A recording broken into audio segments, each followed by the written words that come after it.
Welcome to the Rap Jux podcast. Welcome to the Rap Jux podcast. Welcome. Yo, what's good? What's hood? What's happening, my people? It's your boy Prophet, PROFHIT, professional hit, aka Papa from Uptown, coming at you again with another one. It's the Rap Jux podcast coming at you with a quick video. Yo, Drake wilding. So I want to say about a week ago, probably almost 2 weeks ago, Drake was at a concert in the UK, and he was bringing out a UK rapper by the name of Skepta, Skepta. Skepta is a rapper from the UK by way of Nigeria. Has Nigerian ancestry. But anyway, Drake was bringing this dude out.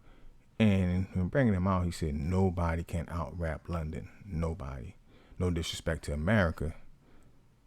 No disrespect to my country, which is Canada. But nobody can out-rap London rappers. And this is coming from Drake. Basically saying that, and this is a quote by him. I'm going to read it again. Nobody can out-rap London. Nobody. No disrespect to America. Which I don't know why he had to. Let me pause right here.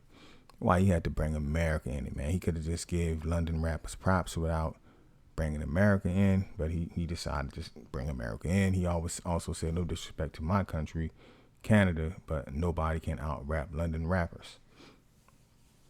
And it made me start thinking, like, man, how do I feel about that? Why is Drake even saying this, man? Like, why is this? Drake is one of the biggest rappers in the world right now, and not the biggest on a worldwide scale in modern times. And he had to, he made a statement like that, and he knows that how powerful the internet is and how powerful people with control of the media, people with voices, how powerful their voices can be when controlling the masses. It's almost as if he's trying to change a paradigm and take away the power. Well, before we even get into that, so he was at this concert. He was saying that UK rappers are better than American rappers, and even his country, nobody can out-rap them. And of course, this spawned, I guess, Skepta coming out and feeling some type of way. And the only American rapper to kind of come out against the dude Skepta was Joyner Lucas, and he made a diss song. I think Skepta made a diss song first. I haven't heard it. Joyner Lucas made a diss song in response, and I could be wrong of the timeline, but I haven't heard this song either. My more concern was with the person who planted the seed in this, who intentionally planted the seed, Drake. He knew what he was doing when he said it. He knows that his voice is powerful. He knows that how social media work. He knows that him saying that is going to put out, it's going to sway the opinion of a lot of people musically. It's going to sway the opinion of a lot of people worldwide. So here's my rap on it. I definitely think it was intentional. I definitely think it spawns from his beef with Kendrick Lamar. And I definitely think that the Kendrick Lamar beef also gave him some clarity as to like what side American rappers would take when it came to this beef thing, man. With the Not Like Us video and music, song itself, with Kendrick performing at the Super Bowl, the Not Like Us song, and Serena Williams coming out, LeBron James jamming to it. And I even heard that Drake has since had this LeBron James tattoo covered up. But a lot of American rappers felt that Kendrick won that beef, and a lot of American rappers, there was a line drawn and they took a side. Now I guess Drake felt that through the years, he has, although borrowed from a lot of American rappers, especially in the South, whether it's Memphis or Atlanta. Getting his start with a New Orleans rapper, Lil Wayne. You know, he had, he borrowed from them, but at the same time, they also benefited from his popularity, boosting some of their biggest hits.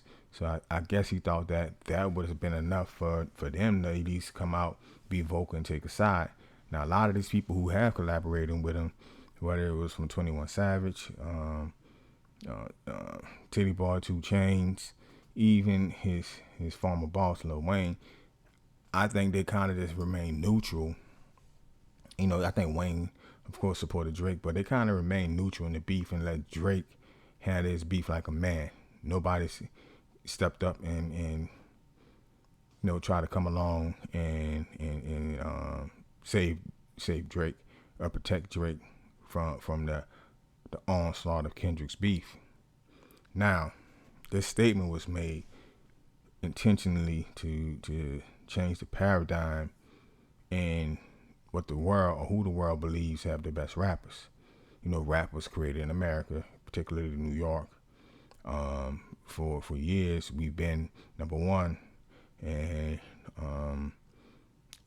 like most popular genres in America, it eventually starts to spread throughout the world, becoming a worldwide phenomenon, and then it spawns people, up and coming artists from around the world, eventually getting good, and now the student thinks that they can beat the masters.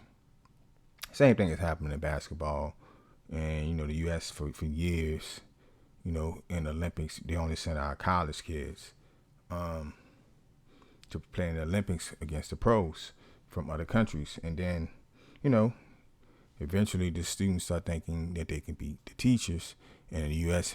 had to put a smackdown on them, and they formulated the Dream Team, and that's when you saw Jordan, Magic, Bird, Barkley, all these guys come together, formulate a super team, and go on and just thrash the Olympics to become the Dream Team.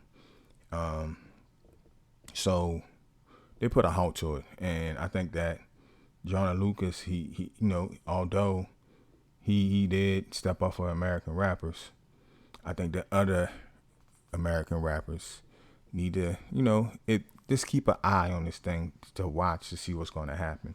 Because right now, Mass Appeal, Nas's label is doing big things. They're producing beautiful, beautiful, beautiful music, with Raekwon, Emperor's New Clothes, Slick Rick's new album, Victory, which I'm going to do a review on both of those albums soon. I'm just trying to give them a few more listens before I come here and drop my opinion. Also, I did my review on the Clips album. If you haven't heard that, go and check it out. But Drake is trying to change the paradigm of who the world believes have the best rappers. So in the future, and it's also like, people saying he can't come back to America. Kendrick saying he can't come back to Cali, especially the Bay Area. It's also a way for him to try to get some allies in this thing called rap, in case he have to go to war with other rappers here in America. I think it was corny. I think it was weak, especially since he said he got his style from listening to Lil Wayne, as he came up and he was acting and stuff, and being around his dad, coming over, to Memphis, being around those Memphis rappers, especially UGK down in Houston, to say that the people who taught you how to rap, and you're supposed to be quote unquote one of the best, to say that London, who for all intents and purposes didn't really get on the rap until within the past 10, 15 years, I'll say 15 to 20 years, to say that they have the best rappers, it's almost like a slap into the face to your masters who taught you to be a rapper, who taught you the skills, who taught you the swag, who taught you cadence, delivery, flow, for you to come out and say that's disrespectful, man. And like I said, man, all this about, London, UK rappers. Not saying these dudes soft or pussy or none of that shit, but for the sake, created drill with drill happening in Chicago. It don't matter, man. Look, maybe it's just I don't know, but either way, man.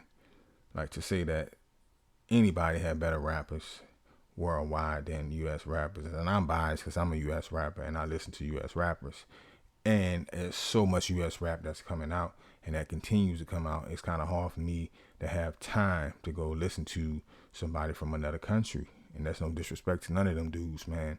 This is just my opinion. Now maybe somebody listening to this may be like, damn, dog, you weak for that. You should try to broaden your horizon, and I will eventually, man. Maybe when I'm an old man, I get around to, an older man, I get around to listen to some of these other rappers. Or maybe if you make a big enough name, a big enough splash here in the U.S., or even where you are, you force me to listen to you, then I will. Slick Rick is from London, even though he's in New York at a very, very young age. But he still reps where he's from over there in the UK, especially this last project, the Victory album. He talks about it throughout the whole album, his upbringing, being from Jamaica, New York, and London. He takes pride in all three places. But yeah, I think Drake was trying to be slick. He was trying to use, this whole thing as a way of leverage to get rappers from elsewhere to support him and become allies, just in case he got to go to war with Kendrick or more American rappers in the future. It was a weak move. Maybe he does believe that. That's his opinion. But to say it out loud like that, look, he could have just said, I think UK rappers have the best rappers. And just left it like that. And then let somebody from America come up and be like, hey, feel some kind of way about it. No, but he said better than America. And then he said Canada, which nobody even, I don't think Canada has the best rappers. I never heard that come up. I know there's rappers from Canada that I was messing around with. I know Redman was messing around with a couple of artists. I can't think of their name. But for years, rappers from Canada before Drake even was thought about was coming over doing stuff, man. So I think it was a weak move by the dude.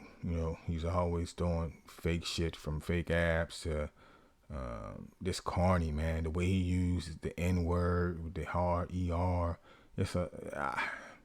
I don't know how he made it, man. It just shows you what type of world we live in. And maybe he just has enough non-African American fans or foundational Black American fans around the world who just want to see somebody other than the black man win at something a black man created. It's the reason why Eminem sells so many records. It's the reason why every time a white boy has some sauce on the basketball court, he becomes super popular. It's the reason why they're waiting for Cooper Kupp to be the next Larry Bird. They just want to see somebody other than us do well. And that's a shame. Now, Drake, unfortunately, has a tragic mulatto syndrome where he is both black and white. He was raised as a Jewish kid, from what I hear. His mom is Jewish. He had a bar mitzvah. So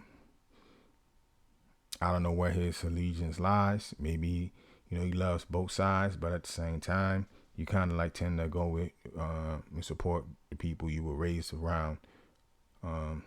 I think the dude is just corny, man. And what else would you expect from an actor? But yeah, that's my take on it. Y'all let me know y'all thoughts in the comments. Of course, like, share, subscribe. I could talk about this all day, but I got other stuff to do. And until next video, peace.